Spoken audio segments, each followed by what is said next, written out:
There are certain people in this world who you can't help but respect from the very first time you see them. Certain people made so powerful by the things they've experienced that you immensely look up to them the moment you see them. The person I'm interviewing today is one such being. He has been in the banking and finance industry for more than 3 decades and is currently the executive director of Falcon Group Middle East. A passionate toastmaster, a zealous reader and an inspiration, it is Mr. Nam Hariharan with us today. Nam was born in Kochi in Kerala and attended SRV High School Ernakulam for his primary school. He did his college studies at the famous Maharajas College, Ernakulam, and degree from the Royal Sacred Hearts College at Thevara. He has completed his intermediate course in Cost and Works Account of India, and joined State Bank of India as a clerk before the age of 19 in the year 1982. On completion of work in SBI, he has moved to Saudi Arabia to work as a finance specialist in Saudi Arabian Basic Industries Corporation, a subsidiary of SABIC, which is a $40 billion revenue conglomerate in Saudi Arabia. Mr. Nam left Saudi Arabia in the year 2003 to pursue a higher corporate position in Falcon Group, a global inventory management solutions, and is currently serving as an executive director in the management board of Falcon Middle East. He likes to read and trying to promote Malayalam and the various art forms of Kerala in different platforms in UAE. He has associated with Toastmasters International as a mentor to Tejas Malayalam Toastmasters. Ever since he joined in the Tejas Toastmasters Club, he has become active in both communication and leadership positions. He has won debate championship in multiple times at the division level in consecutive year. Hello, welcome back to yet another beautiful episode of Positive Media, the Tejas YouTube channel. Here, we share love, laughter and life lessons and pick up some amazing motivation lessons along the way from the larger-than-life personalities we chat with. There are certain people in this world who you can't help but respect them from the very first time you see them. Certain people are made powerful from the things they've experienced, and you immensely look up to them the very first moment you see them. People who are very grateful are indeed needed to be appreciated. Today, I'm sitting with a person who is a very talented person here. He has been in the banking and finance industry for more than 3 decades and is currently the executive director of Falcon Group Middle East. A passionate toastmaster, a zealous reader and an inspiration. Please help me welcome TM Nam Hariharan. Hello, sir. Hi. So, to our listeners, can you please narrate about your family background and your working background? Thank you. I was born into a family of 4. I was the 3rd child. Like all you had, I had my own elder brothers and sisters. Family life is about elder brothers and sisters. Like anybody else from a state of Kerala, I came through a government school, a government college, and then was fortunate enough to join a bank. I am married. I have got 2 children, a girl and a boy. I think that will be summarizing what you wanted me to say about it now, unless you have any more specific questions in that background. No specific questions. Thank you, sir. Thank you.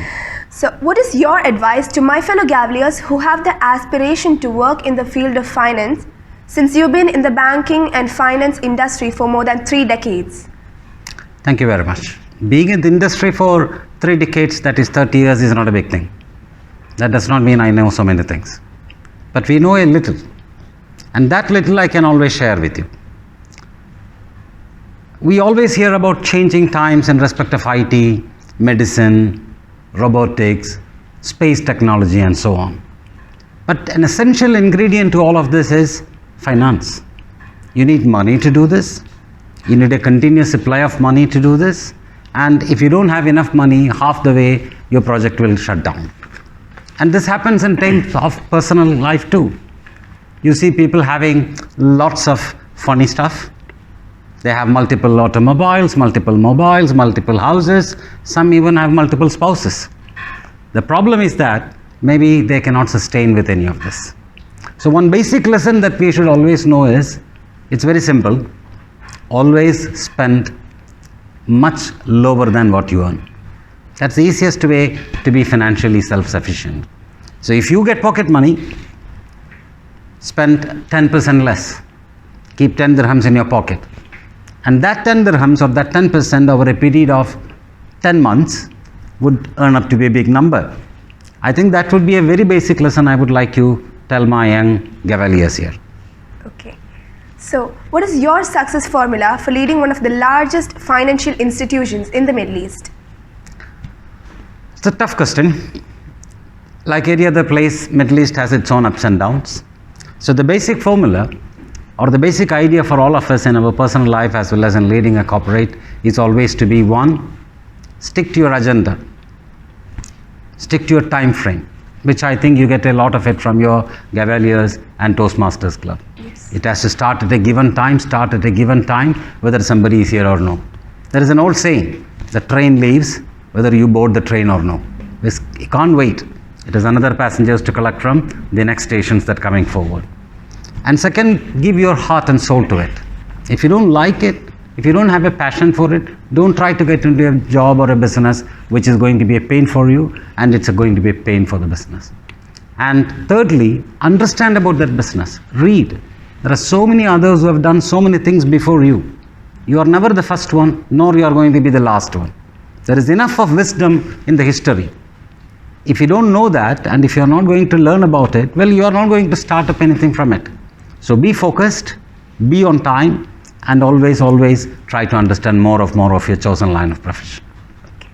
So as per your opinion, what will be the position of our country in the world in the next 10 years?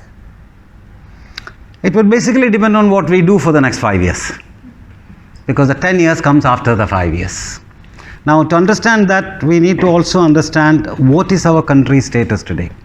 India is in a very special, unique place. It's a land of extremities and very funny differences. India produces the largest number of doctors. We have the largest number of people dying of diseases. India produces the largest number of engineers, but we don't have enough houses and schools. Is it because of the pure size? If we focus merely on one thing, sometimes it's always said about, probably you also hear about it, that we need to focus squarely on IT, we need to squarely focus on services, we need to squarely focus only on tourism, and so on and so forth. Probably that wouldn't take India very far. Any country, for that matter, would primarily depend on its primary sector, which is always called agriculture. In India today, something like 55% of the population depends still on agriculture or related activities. And the population depending on it is about 70%. So, if we don't have proper, pointed, focused attention to this primary sector, whether it's 5 years or 10 years, we are going to have troubles, number one. Number two, India is a very democratic country. We have enough of political parties, enough of governments, we have a federal system, and there is always a change in political parties. So it would be nice to have a common minimum agenda for our national development, irrespective of who becomes the Prime Minister, who becomes the Chief Minister, and so on. And this is where you people come to play. We old people have done with. You are the guys going to run India tomorrow. So despite our friends talking about the elder sister and younger sister in a very funny manner, I think it's very important that we look at India as a whole. We all join our hands together and we focus to become what we want to become in a realistic manner. I think we have a very bright future. We will have a very bright future, but we all shouldn't do stupid things. And it's very much so in your life too. We don't become better by doing smart things. I think we will always become better by doing lesser and lesser number of stupid things in life. So, what are the current major challenges in the economic sector of the world in general and in India in particular? That's a very complex question. I don't think I'm qualified to answer that, but let me give you some ideas. If you go to a bank and you put some money there, which is called a deposit, you get a return for it, which is called interest on the deposit, right? And the opposite happens when you borrow money. If I go to a bank and borrow money, I need to pay them charges, which is called interest on the loan, interest on the advance. But today's world is a very funny world. You have something really opposite. we have something called negative interest rates. So if I put, for example, 100 in the bank today, after 5 years, I will not get 100, I will get much lesser than 100. So is the opposite right? So if I borrow from the bank 100 today, is it good enough that I pay less than 100 back to the bank? It would be the best way to do things, right?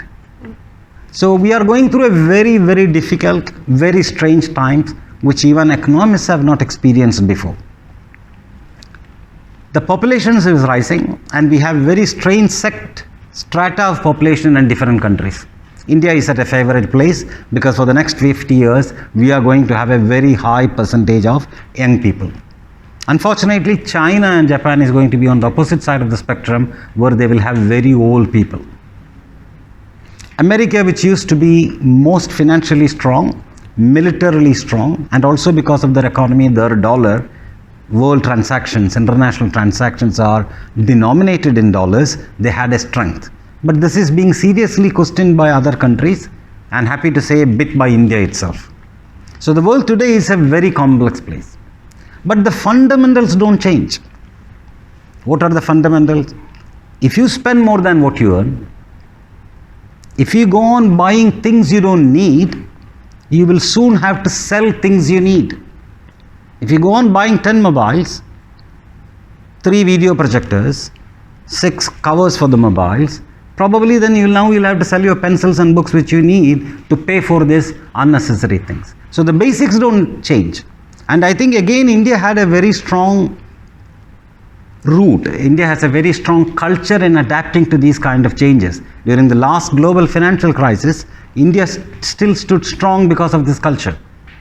So in today's world, things are very complex, number one. Number two, it's going to be a very competitive world. You are going to come up to places where it was not so when senior Toastmasters like me and my colleagues were coming up in life. But let's not forget, the fundamentals remain. So never ever forget the textbook theories. You can only build on it. You cannot build without it. So other than your professional activities, what are your passions in life? I like sleeping. That's the best passion. Even now the air condition in the room was so great, and I was happy somebody was trying to put on some slides and the lights were being put off. It was the best place to sleep. Now don't laugh at this. You need enough sleep for the brains to work. Your brains consume more than 25% of your energy. It does funny stuff, but it always consumes energy. But for the brain to work, we all have different activities, different passion. We heard one of our cavaliers saying he wanted to be a YouTuber, but he later found out, well, that's not what he really wanted to do, but that was his passion. Meaning that's not going to be his vocation. So we have this mix of what I like to do and what I really do to make a living. I like to read, though I haven't read enough. I like to watch nice films, but I haven't watched enough. I would like to travel, but I haven't traveled enough. So there is a lot of things to do in life. So my passion, if you ask me, would be to understand languages better, promote my own mother tongue a bit more, if I can in my little ways to help you people to become good speakers, good Toastmasters, and good future citizens of the world. That would be a great passion for me. But all this depends on your family life, office life, and your own personal passion to sleep. We have to manage within this spheres. Do you think that enough opportunities will be provided to the expatriates? Will it be created in our country? I think no, because probably your question means that would we ever be able to go back to our countries and do some work and live there. Now this concept of you going back to your own country is actually becoming a bit more and more virtual and false. Now if you see National Geographic, I'm sure you would have seen it, there is this huge migration happening for wildebeest and other animals, right? And we watch it and say, ho ho ho, 1 million wildebeest cross this side, and after the rains come, they come back on this side, and we wonder, how can these animals do this? But you forget, actually, we are all part of that. Your parents, we ourselves, migrated from something like 3,500 kilometers away probably, or more, and come on to this beautiful place to live here. And at least during a couple of months of vacation, we migrate back.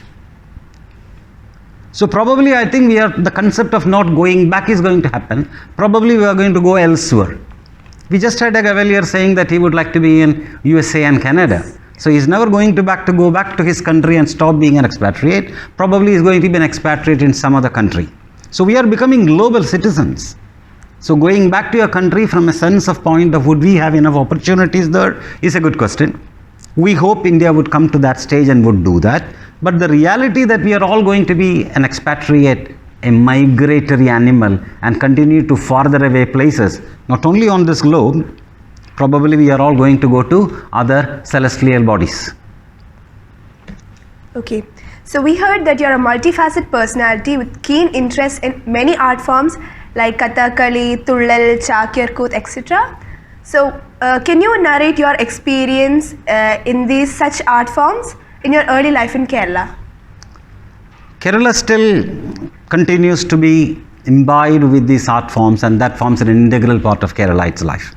I'm not saying it doesn't happen in other parts of India, but we Keralites is a very small knit community. I think it is more imbibed and in tuned into our daily life. Looking at from a philosophical point of view, art forms are how you actually capture your motivations, your dreams, and how you come together. It also forms an integral part of how your language develops. If you look at various art forms, it does not have a typical stereotyped way of using a language. Each language, whether it is Thullal or it's Kathakali or it's another art form like Mohiniyattam, the way the language is used is different. The metaphors used are different. The ideas that being taught about are different. So we find it really interesting that you get a very, very wide canvas of understanding life.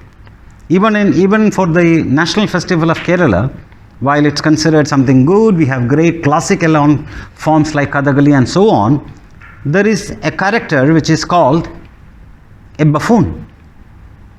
That character is called an Onapottan, who is a dumb, a buffoon kind of a character.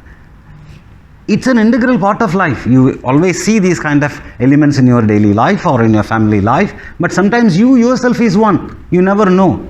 And when you know who is a buffoon among you, probably it's you. That's how it happens. So art and culture makes you understand lives in its various forms. It helps you to understand your development of language better. And if you really follow the art forms, you will see that how your language is moving. And you ought to understand a complete understanding of various facets of life and human activities. So you have a mental interconnectivity of things. So what I learned probably from Kathakali and a story would one day have an impact on my daily office life situation. I see a very wild character, a scheming character, and we see that how he was trying to be defeated in that play. I could see that being enacted in my daily office life, maybe minus the makeup, but the act and the content is the same. So I think this was very essential, and I think we all have been helped by this different art forms to have a complete personality building of all of us. And from a Kerala point of view, these kind of classicals, performing arts, truly represent Kerala's progress, Malayalam's development, and our future connection with what we are trying to be one day. We heard that you are familiar with different kind of languages. You're comfortable with many languages like Tamil, Telugu, Kannada, Malayalam, etc. So when do you get time for these in your professional life? When do you get time for these, and how did you learn these? Whoever told you that was a lie. I cannot talk that many languages. I can speak a bit of these, but I think the origin of Malayalam itself contributes to this understanding. Malayalam, my mother tongue, has developed from a bit of Sanskrit, large parts of Tamil, a mix of Portuguese, a mix of even Arabic. That's how that language has developed. It's not an original language like Arabic, Sanskrit or Tamil. Now talking about English. Now we all believe English is an original language. English has the most foreign words in any language. If you take scientific part of English, I think 99% of English vocabulary would be from other languages. So if you understand a language, if you understand the root meaning of a word, you will be forced to understand to go to another language. So if you take English, if you try to understand a word, the meaning, We had the word master here today making you understand the synonyms and antonyms. But if you go one step further and try to go to the root word, you will see that probably it was Latin or French. So same thing in India. So coming from a Keralite background, from a Malayali background, if I try to understand a word, I will many times see that the root word comes either from Sanskrit or from Tamil or from Kannada. So you are actually forced. Secondly, the art forms have a very good representation of Sanskrit and old Malayalam language style, which is a mixture of Tamil and Sanskrit. So this forces you to do that. Now, while we were studying the school as a national integration idea, we were all compulsorily, mandatory, we had to study Hindi. And we also learned a bit of Hindi from watching perfect Amitabh Bachchan films and listening to Lata Mangeshkar songs. So if you add up these, you get a bit of these language fixes, but the fun thing or the reality of that, it's all one. There is nothing that stands by itself. There is no English that stands by itself and says, I won't take any Hindi words into it.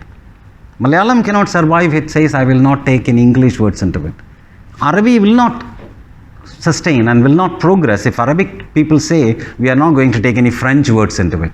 So a multifaceted language, while it remains a learning, a professor's idea, but I think we all have this thing in itself, but it's only trying to understand which part is which part. And that comes with more and more understanding of the world languages and culture. What is the message you would like to give to the youngsters in this generation, and what is the change you want to see in them? I don't know whether I'll be safe to say what changes I want to see in yourself, but let me give it a try. Every generation blames the former generation for something bad, so you would be doing us. And then you would be blaming the younger generation that they are not competent enough, they are not hard-working enough. This is a continuing process.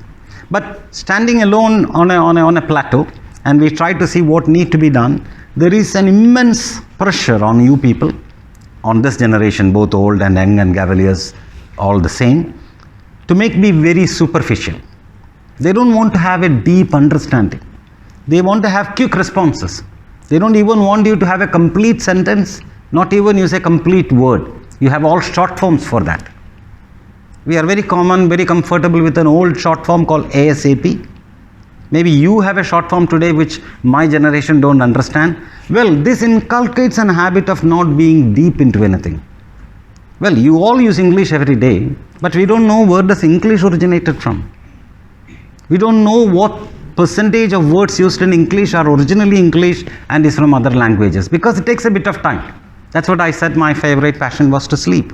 So if you start this curiosity of looking at life, you are going to lose a bit of sleep. So the first thing I would like to tell you people is, it's not an advice, it's like that you should always be, read as much as possible. Read Harry Potter, it's great. But that alone is not good enough. You need to understand a bit more. There are much bigger classics which describes not only a life in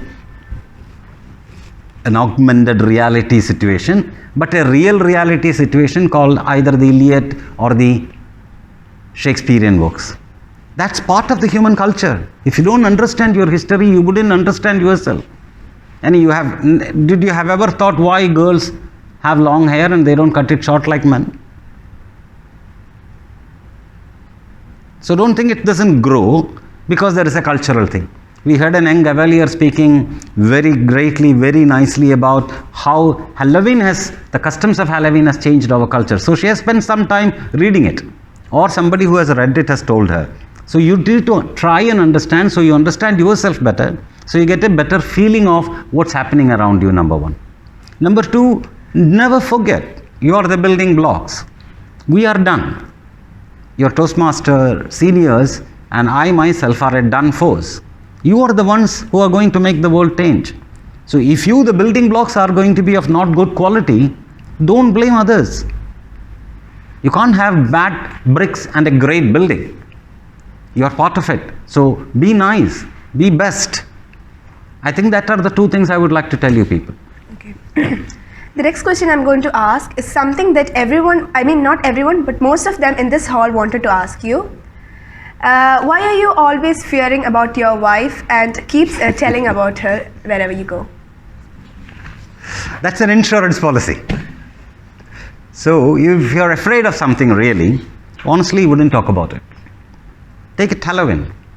We all are afraid of ghosts, spirits, darkness, but we never go and talk about it because we want to keep it all away from us. We don't want to be mentioned about it, right? If you have a teacher, if you have a class teacher or a subject teacher who is very cruel, honestly, you wouldn't talk much about it because you want to keep it on your backside. So when I say that I'm so, honestly, I'm not so. And I can say that because she is not here.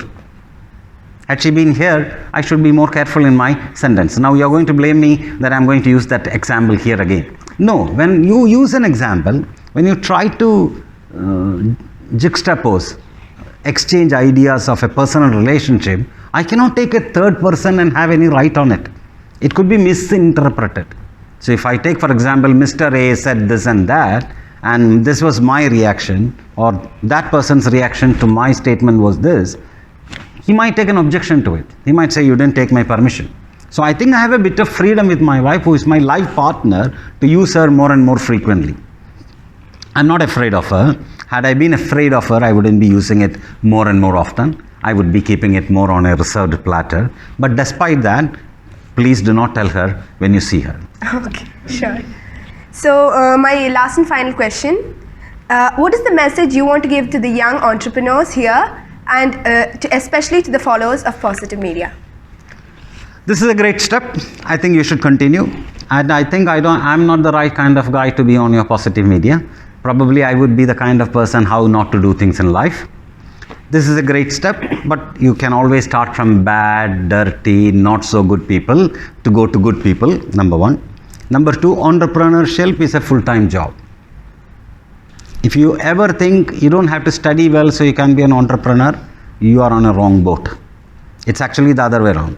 If you study something, you get a job, it's easy because you have a clock, 9 to 5, 9 to 6. An entrepreneur's job is a full-time job. But entrepreneurs are the ones who change the world. Employees, salaried guys do not change the world. They just go, look at the time, they are called time pushers or pen pushers, and they come back. Entrepreneurs live it, sleep it, dream it. So young entrepreneurs are the ones that we look forward to change the world. Without young entrepreneurs, much of the conveniences that we use wouldn't have been here. They always take risks. It can only be an young thing, it cannot be an old thing. A man at 70 very rarely would take risk like a man who is at 40 because he has still another 40 years to live. A man at 70 wouldn't have that kind of a long runway. So I am not qualified to advise because I myself am not an entrepreneur. But having read about, heard about other entrepreneurs in life, I think the best advice would be your strong pitch and passion for it. Don't do it for somebody else. Do it for yourself. You think if you don't do this, I would die. If you don't do this, I cannot sleep. If I don't do this, I will look bad when I look at myself on the mirror. So you need to have that self-contained, motivated thing to do being an entrepreneur. We all have in it. Some people want to do this, some people want to say a speech, some people want to perform, some people want to make things, some people want to invent. So find your niche. See what you are made good for and go for it. Okay. That's what I would say. Okay. So now we have the question and answer segment. Please ask me simple questions. So my question for you is that, I wanted to ask this question before the session was begin. What did you want to become when you were a child? That's my question. Like everyone, I had my own funny dreams. When I was a young boy, probably because I'm from Kerala, we use a lot of elephants in our festivities. I used to be an elephant carer.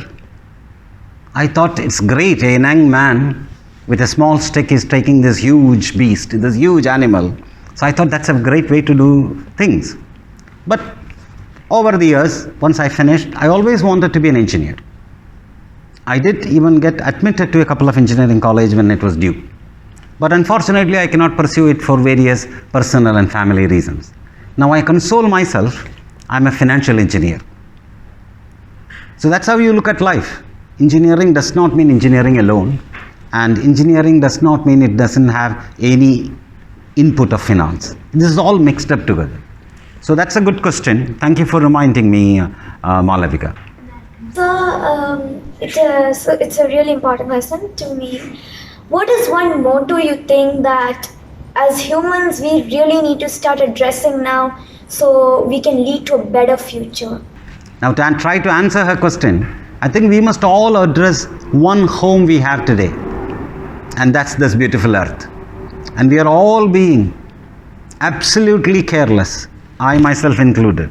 We all together is making this place a dirty, inhabitable, extremely violent planet. This is of our making. If you don't address it today, probably a next generation of cavaliers wouldn't be here. So we need to be extremely eco-friendly. We need to have a sustainable way of life, and we need to cut short this unnecessary ways of spending and use of things and having this disposable culture. Sir, so today I want to ask you this question that you have said that you like elephants and you wanted to be an elephant carer, but it could be a favorite animal too. But if you get a chance to turn into any animal, which would you be? I think these questions are really useful to me. I've started thinking and I've started looking at my own inner self, what I would like to be an animal. I think a part of the question is that he thinks I would answer a gorilla. No, I might look like one, but if I want to be an animal, I think I will better go for being a nice, huge albatross. I could fly around and see the whole globe and the world and experience different wind kinds, different types of ocean currents and different types of the world. Probably I think that's what I become. Thank you for asking that question. Sir, I'm the TM of this meeting. So when I was on the stage, I felt so scared. So you're a Toastmaster, right? So when you was like presenting or when you was TMOD, did you ever feel scared? How did you overcome it? Now, like when you're talking, you didn't like show any expressions that you are scared. Like you were so confident. How did you overcome your fears? Everybody is fearsome at one point or the other. I think your mastery is trying to cover it up, suppress it. That's one way of doing it. But it's not a great way to do it. The other way to do it is list down your fears. What are you fearful of? What are you afraid? That your voice will crack? You will forget the subject line? You will forget the body content? What will my friends think about me? Always try to find a positive answer. If you forget the subject line, make one. They wouldn't know, right? It's with you. If you forget the content, make one. They wouldn't know what the contents were. And if you think the friends are going to look at you very funny, think, you are here, they are there. So always look at the positive side of doing it. And finally, even if you do something really stupid, really wrong, you are not on the top of a nuclear bomb. Nothing is going to explode. Nothing is going to happen to this world because you did something great or you did not. You are just playing a part. You are just playing a part. And playing a part is important, like asking a question. I told you, all questions are important because questioning is important. Playing a part is important because that's how you become a leader. And you had the guts to come here and say, and despite that you show a bit of fearfulness and a bit of forgetfulness, that's perfectly fine. You will overcome it. And for you saying that you did not see anything on me, wait until I finish this. Thank you. Thank you, Nam sir, for your valuable time here. This is Drishya Sreenivas signing off. Thank you.